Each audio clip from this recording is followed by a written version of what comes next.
So everybody, Assalamu alaikum, and let's today start autonomic nervous system. Today we are going to talk about how exactly nervous system is divided, okay, and how exactly autonomic nervous system plays a huge part in our body, okay. But before we start talking about autonomic nervous system, it is very important that you all must know that what is exactly the entire nervous system made up of. Okay, so let's get started. All right. Okay. Okay. So people, this is the main slide. If you are watching the recording of this video, so I would suggest you all to please pause the video here, write it somewhere on a piece of paper, stick it in your bedroom or any place where you see you very frequently, because I tell you, upcoming these lectures would be forming the basics of your pharmacology. You all have performed very well in the quiz which I took today, and I was really happy about it.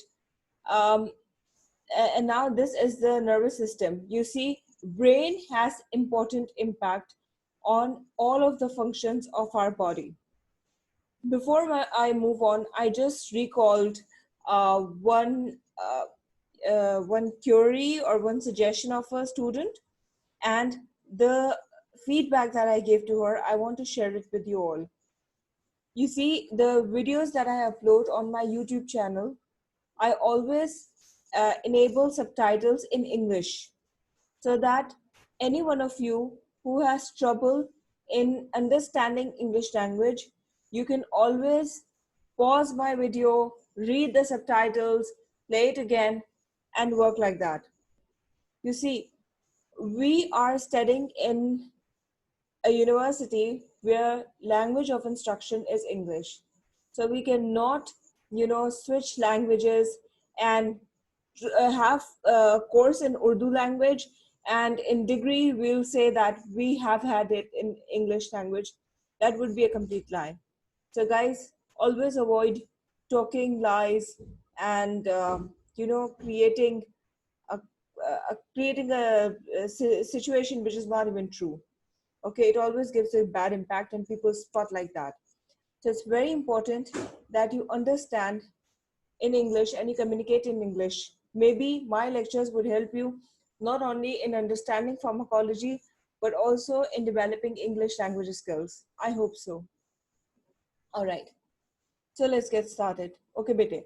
See here, nervous system has two major divisions. First one is central nervous system. Second one is peripheral nervous system.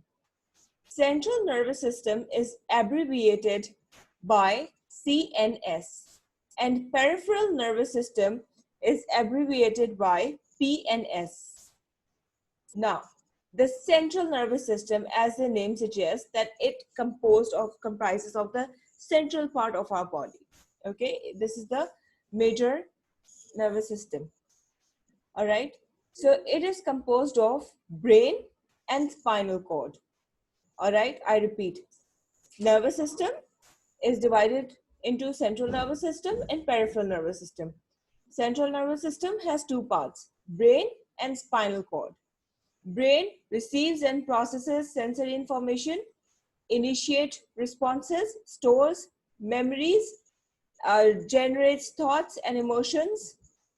However, spinal cord conducts signals to and from the brain and control reflex activities. That is it. All right. Now comes up the peripheral nervous system. When we talk about peripheral nervous system, it comprises of the nerves that are away from our central nervous system, right? It means that this is the central nervous system. So these here, okay, my entire periphery, okay, this is comprising peripheral nervous system. Now this peripheral nervous system has two kinds of neurons. First one is sensory neurons that we call efferent neurons. These are the neurons which take signals from sensory organs to the CNS. The second type of neurons are motor neurons, which takes the message from the CNS to the muscles and glands. There is also a third type of neuron, which is called intermediate or relay neuron, but we are not going to talk in depth about it, even though it also has a very important part in reflex action. Now, you see, I always, talk about tips on how to remember things, right? So because you see, it's very confusing. Efferent, efferent, both of the words sound almost same, right? Efferent, efferent. The way I remember is this, that first of all, you need a stimulus and then only there's a reaction. It can't happen that you get a reaction without a stimulus. So since the stimulus comes first, so sensory neuron comes first. So A is like in the start of the alphabetical order. So A is the efferent neuron, okay? That's how I remember. If you have better trick, sorry. If you have better trick, memorize by that. Sorry. Okay, so motor neuron, which is efferent neurons, okay? Now, this plays a very important part, and this is the main thing which is making us study the entire autonomic nervous system in pharmacology. Okay, now what is that about? Motor neurons are deciding the way we react. You see, I can walk slowly, I can walk fast. Now, how I'm going to walk, it depends on these motor neurons, that what my brain is sending messages through these motor neurons to the target muscles, to the target organs. So, motor neurons, okay, they are controlled by two types of nervous system. Not controlled, like they receive the messages through two types. One is somatic nervous system and the other one is autonomic nervous system. Somatic nervous system is all about voluntary movements. Autonomic nervous system is all about involuntary movements. When we talk about autonomic nervous system, it comprises of sympathetic nervous system, which is called SNS, or parasympathetic nervous system, which is called PNS. The PNS works in rest and digest situation, while SNS works in fright and flight situation. Okay, wait. Now, just to make it interesting and so that you guys would remember it inshallah forever. Okay, I've written over here nervous system. It comprises of central nervous system and peripheral nervous system. Now, the central nervous system is comprised of brain and spinal cord. Okay, you see this turquoise thing, this yellow turquoise thing. Okay, this is central nervous system, and these nerves which are spread in the entire body, okay, these are called peripheral nervous system. Okay, people, you see here, peripheral nervous system, central nervous system. Now we are going to talk about motor neuron and sensory neuron. You see, wait, you see, this lady is pricking, and that's how the muscle is receiving the message that, okay, move away the hand, okay? So what's going to happen is this, the efferent, A for efferent, takes the message towards the spinal cord, and motor neuron with E, efferent, takes the message away from the spinal cord to the muscle, which is responsible for the movement. Okay. Here, when we talk about, okay, here we have one important, when we talk about somatic nervous system, when we talk about autonomic nervous system, here we usually talk about one more nervous system, that is enteric nervous system. What is enteric nervous system? Enteric nervous system, okay, sometimes our gut, you see, we always say we have gut feeling, okay? So this gut is also actually sometimes called as a second brain. Okay, why is that? Let's read it. Through intestinal muscle, the motor neurons control peristalsis and churning of intestinal contents. Okay, so this is directly controlled. All right. The enteric nervous system also makes use of the same neurotransmitters as CNS, such as acetylcholine, dopamine, and serotonin. What are these neurotransmitters? I'm going to tell you about in my next lecture. So, there are several reasons why the enteric nervous system may be regarded as a second brain. The enteric nervous system can operate autonomously. It normally communicates with the CNS through parasympathetic nervous system and sympathetic nervous system. Studies shows that when the vagus nerve is served, the enteric nervous system continues to function. Okay, guys. Now, we have talked about the divisions of nervous system, okay, and we have just talked about enteric nervous system. I placed it on the first part because I thought the other parts are more interesting. Okay, so as you can see here, somatic nervous system is all about our voluntary control. Okay, like this guy is cycling, this person is walking, running, swimming. Okay, all of these involve somatic nervous system, where we are intentionally controlling how we are going to move our muscles. Okay, so the muscles which we control are on our own. I know till now you have called it voluntary actions. Now these voluntary actions are controlled by somatic nervous system. All right. Okay. Now there are several systems in our body which we cannot make it happen on our own. For example, we cannot make our heart stop or restart or make it go fast. Okay, so there has to be some signals which are produced by our body. Okay, see here, lungs, they work on their own. Even if you're sleeping, they don't need your instructions to work. They would work, they keep on working. Our digestive system, it keeps on working on its own. So our brain, it doesn't need your instruction when to think, when not to think, when to do what. It doesn't need it. It just works on its own. Okay, so all of the organs that works on their own, which we call involuntary actions, okay, they fall under the category of autonomic nervous system. Now, as I said, involuntary, so the other words which are usually used for autonomic nervous system is visceral and vegetative. Okay, guys, very interesting thing.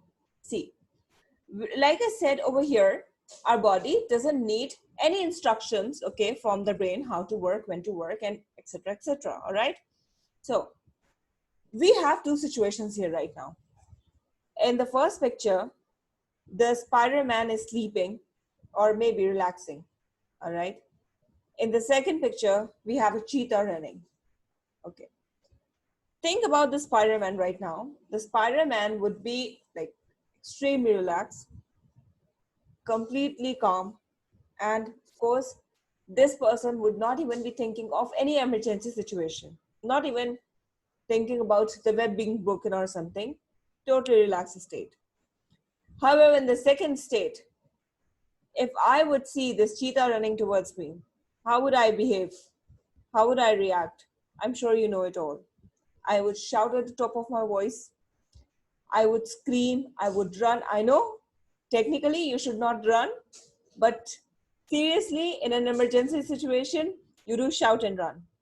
So I don't know about you people, maybe you have good control, but I would definitely shout and run and get eaten by this thing. Anyways, so what exactly is making us calm, and what exactly is making us alert and active to face an emergency situation? We're going to talk about it. Okay, so my picture, I should drag it towards the cheetah.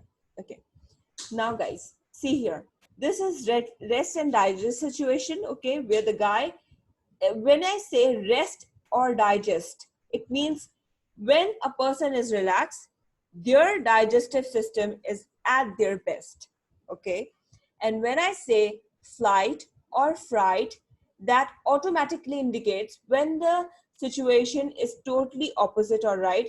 So over here, okay, the obviously my gut won't be able to digest any food at all, or maybe very less food at all, okay? And why exactly this is going to happen, I'm going to talk to you about it. Before I'll talk to you about it, I want to tell you that the rest or digest condition, situation, is controlled by parasympathetic nervous system, which is also called by PNS. And the other name for this is sacrolumbar region, sacrolumbar division, all right? Now, flight or fright.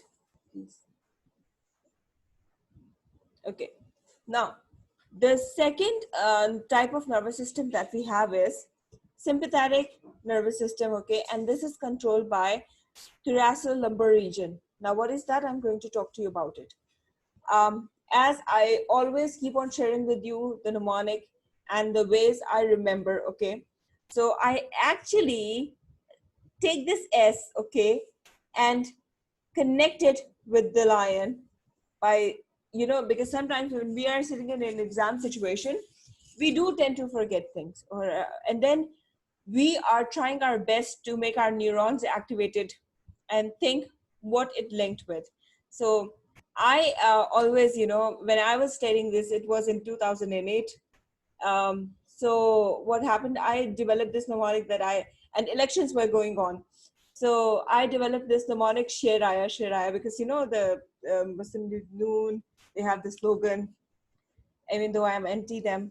So anyways, let's not get political. Okay, so you see this S here, okay, I always connect it with the Sheraya, and then I can, you know, think about it that, okay, sympathetic nervous system is all about getting activated and running and, you know, getting out of the dangerous situation.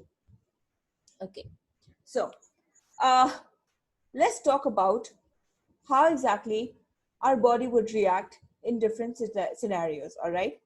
First of all, talk about the sympathetic nervous system, which is thoracolumbar division, all right? Let's talk about it. If a Sheraya would come to me, okay, like a real lion would come in front of me, definitely my pupil will dilate. Now, what is pupil? Wait, wait, guys, give me 1 second, okay? Okay, now you see in front of our eyes, okay, I'm sure you all must have observed this kind of a lens, okay? This is a lens, all right? I mean, in front of our eye, this is the tiny black hole, which I'm sure you all must have observed already, okay? This, okay. I don't know how to make it more colorful, how to make it more black. Okay. Do you know why this is black? This is black. This is because this is actually a hole. Wait a minute.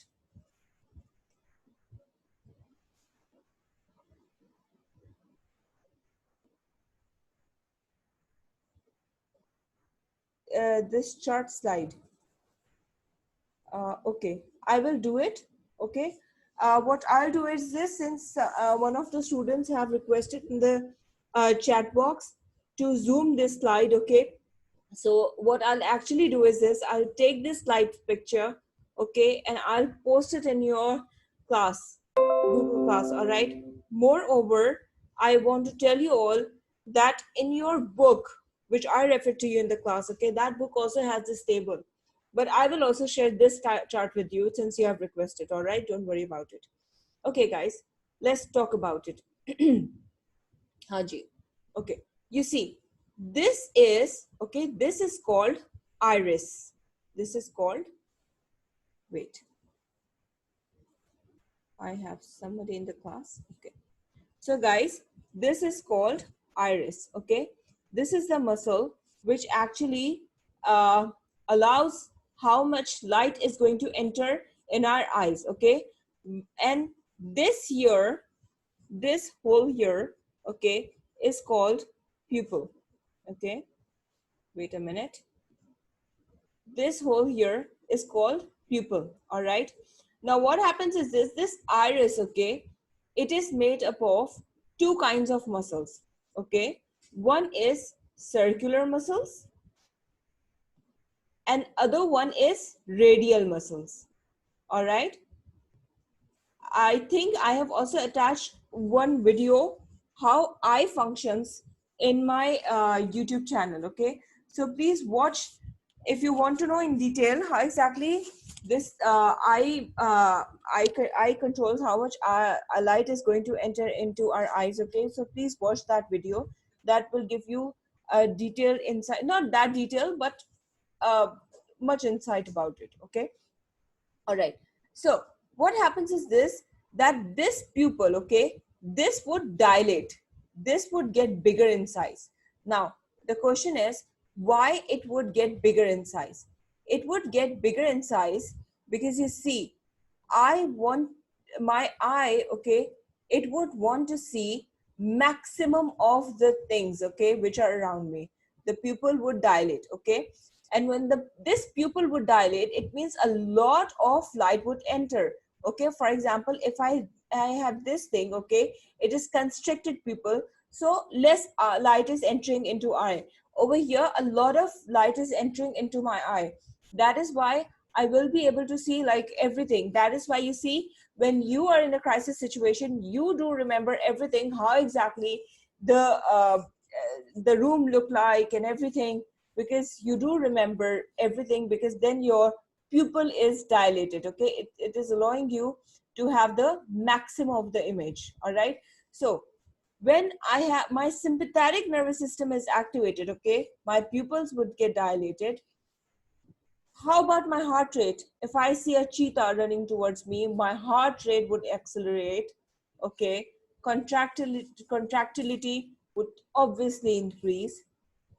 How would the skin and most other function would work? Okay, the arterioles in the skin, they would constrict. However, in skeletal muscles, they would dilate. Now, why are the arterioles getting dilated in my arterioles is this? Because you see, in skeletal muscles, I would be running. So I need a lot of energy. My muscles need a lot of energy. Okay. They need to do cellular respiration, and that's why they need a lot of glucose, they need a lot of energy, they need a lot of oxygen. Okay, so to get oxygen and to get glucose, all right, so my brain would technically dilate the arterioles in my skeletal muscles, so I'm provided with ample amount of glucose and oxygen for cellular respiration to make it happen. And in the skin and most others, by most others I would highlight in the GIT. Okay, okay, it's written over here in the GIT as well. Okay, the blood flow would constrict. Okay, the blood flow would get diminished. All right. Okay, talking about the glands, how exactly my salivary glands would work. They would create a viscous saliva.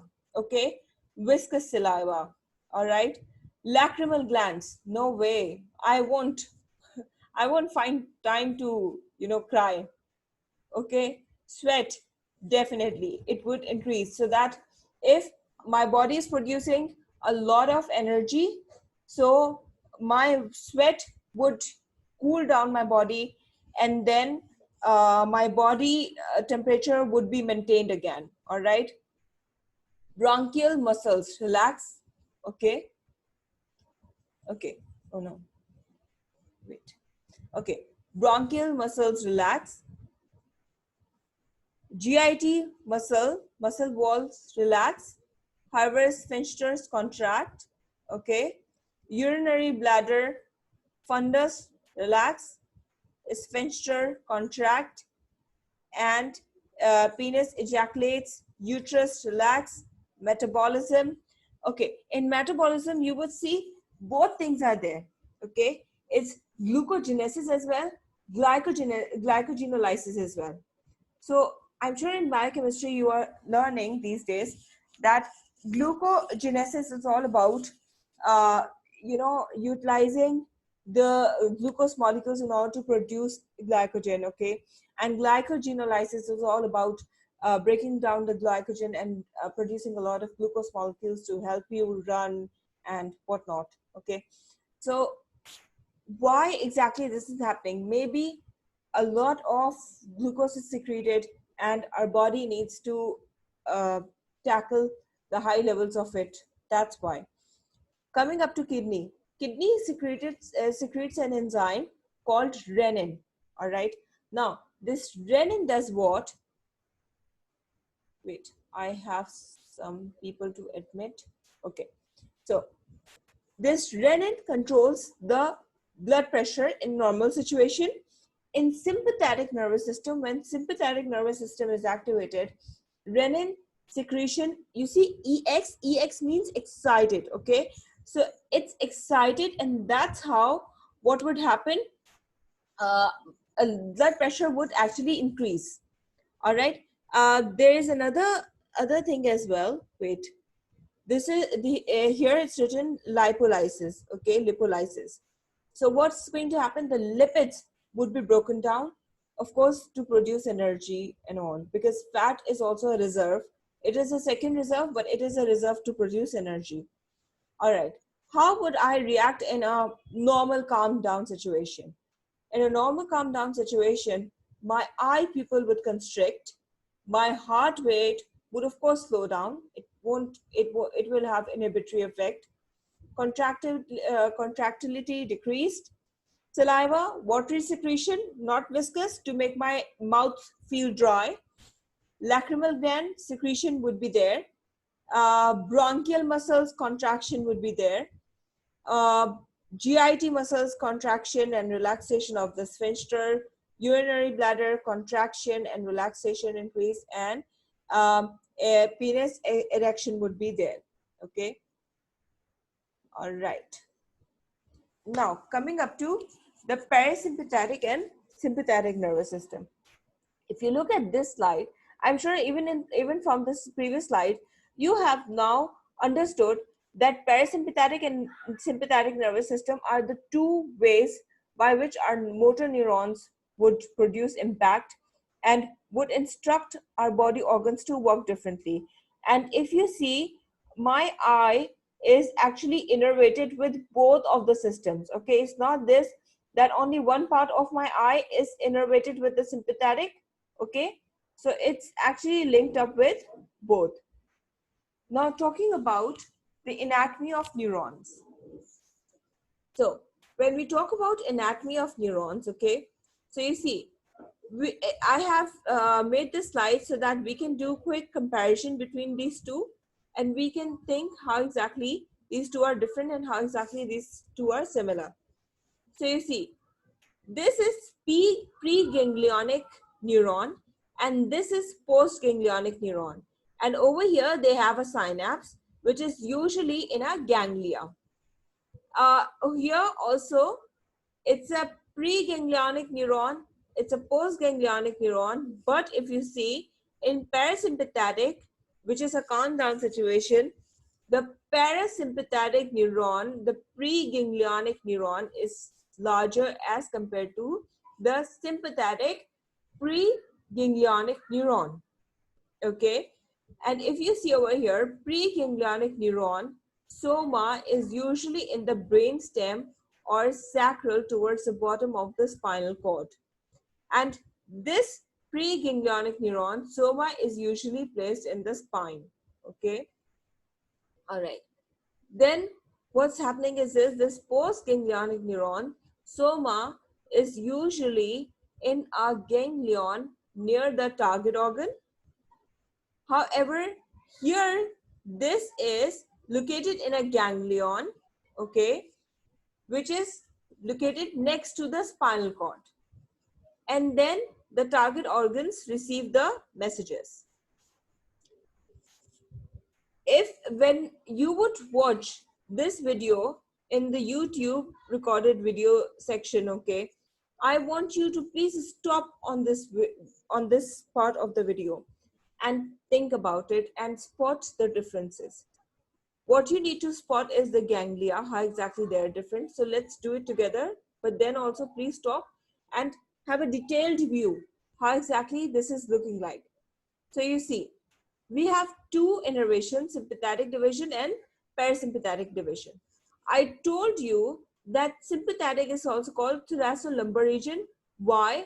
Because of the reason it starts with T1, T12, and then L1 and L12. Okay, and this is how it is innervated. When we have this parasympathetic division, okay, it starts in the brain stem, okay, and also involves the sacral region. Okay, here the vagus nerve is going to come out of the brain stem, and then it's going to innervate the different parts of the body. Here it's very important that you spot that the synapses are of the parasympathetic division very much closer to the target organs. However, over here in the sympathetic division, what's happening is this: from the thoracic and lumbar region, first of all, the neurons, they are going to go into the sympathetic trunk of the ganglion. Now, what is going to happen here, if you see in detail, okay, you would spot that over here you see these have synapses, but these don't even have any synapse at all, and they're coming directly and then away from the sympathetic trunk, prevertebral ganglia. Okay, this is called prevertebral ganglia. Okay, away from it there are ganglions, and from here, if you see, one neuron has a capacity to innervate a lot of other neurons. Okay, all right. So you see, in the CNS, we have parasympathetic nervous system, which has preganglionic neuron, and it has acetylcholine, which acts on muscarinic receptors. We have sympathetic nervous system, which is producing acetylcholine, which is activating nicotinic receptors, and as a result, we are getting norepinephrine, acetylcholine, epinephrine. In my next video, I will talk to you about the chemical signaling in detail, so I'm not talking in depth. In somatic nervous system, you see, it is directly innervating the skeletal muscles by using the nicotinic and muscarinic receptors. I know we have less than 1 minute, that's completely fine. Okay, guys, over here also you see the preganglionic neuron of the sympathetic nervous system came, okay, in the ganglion. Okay, it had a synapse, and then the postsynaptic ganglion was there. Okay, all right, everybody, thank you. I was so on time. I'm stopping the video. If you have any questions, you can ask me. And those who are watching the video on YouTube channel, you can either post in the comment section in the Google Classroom, or else in the YouTube video. Okay, thank you.